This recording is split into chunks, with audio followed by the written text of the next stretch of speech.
ಎಲ್ರಿಗೂ ನಮಸ್ಕಾರ. ಇವತ್ತಿನ ವಿಡಿಯೋದಲ್ಲಿ ನಾವು ಹೆಣ್ಣಿಗೆ ಮೂಗುತಿ ಯಾಕೆ ಅಂದ ಅನ್ನೋದ್ರ ಬಗ್ಗೆ ತಿಳ್ಕೊಳ್ಳೋಣ. ನಮ್ಮ ಭಾರತೀಯ ಸಂಪ್ರದಾಯದಲ್ಲಿ ಹೆಣ್ಣಿನ ಸೌಂದರ್ಯವನ್ನು ಹೆಚ್ಚಿಸುವ ಅನೇಕ ಆಭರಣಗಳಿವೆ. ಅವುಗಳಲ್ಲಿ ಮೂಗುತಿಗೆ ವಿಶೇಷ ಸ್ಥಾನವಿದೆ. ಆದರೆ ಹೆಣ್ಣಿಗೆ ಮೂಗುತಿ ಯಾಕೆ ಅಂದ ಅಂತ ನೀವು ಯಾವತ್ತಾದರೂ ಯೋಚಿಸಿದ್ದೀರಾ? ಮೂಗುತಿ ಕೇವಲ ಒಂದು ಆಭರಣವಲ್ಲ, ಇದು ಸೌಂದರ್ಯ, ಸಂಪ್ರದಾಯ ಮತ್ತು ಸಂಸ್ಕೃತಿಯ ಪ್ರತೀಕವಾಗಿದೆ. ಪ್ರಾಚೀನ ಕಾಲದಿಂದಲೂ ಭಾರತೀಯ ಮಹಿಳೆಯರು ಮೂಗುತಿಯನ್ನು ಧರಿಸುತ್ತಾ ಬಂದಿದ್ದಾರೆ. ಮೂಗುತಿ ಧರಿಸಿದಾಗ ಮುಖದ ಆಕರ್ಷಣೆ ಹೆಚ್ಚಾಗುತ್ತೆ ಮತ್ತು ವ್ಯಕ್ತಿತ್ವಕ್ಕೆ ಒಂದು ವಿಶಿಷ್ಟ ಮೆರುಗು ಸಿಗುತ್ತೆ.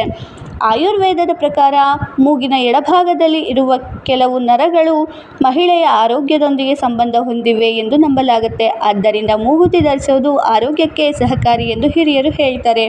ಇನ್ನು ನಮ್ಮ ಸಂಸ್ಕೃತಿಯಲ್ಲಿ ಮೂಗುತಿ ವಿವಾಹಿತೆಯ ಸಂಕೇತವಾಗಿಯೂ ಪರಿಗಣಿಸಲಾಗುತ್ತೆ. ಅನೇಕ ಪ್ರದೇಶಗಳಲ್ಲಿ ಮದುವೆಯ ನಂತರ ಮಹಿಳೆಯರು ಮೂಗುತಿ ಧರಿಸುವುದು ಒಂದು ಸಂಪ್ರದಾಯವಾಗಿದೆ. ಇದು ಗೌರವ, ಶ್ರದ್ಧೆ ಮತ್ತು ಕೌಟುಂಬಿಕ ಮೌಲ್ಯಗಳನ್ನು ಪ್ರತಿಬಿಂಬಿಸುತ್ತೆ.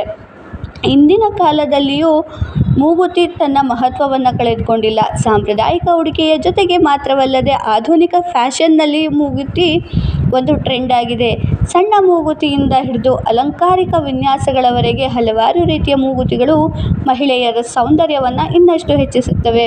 ಹೀಗಾಗಿ ಹೆಣ್ಣಿಗೆ ಮೂಗುತಿ ಅಂದರೆ ಅದು ಕೇವಲ ಆಭರಣದಿಂದಲ್ಲ, ಸಂಪ್ರದಾಯ, ಸಂಸ್ಕೃತಿ, ಆತ್ಮವಿಶ್ವಾಸ ಮತ್ತು ಸಹಜ ಸೌಂದರ್ಯದ ಸಂಯೋಜನೆಯಿಂದ.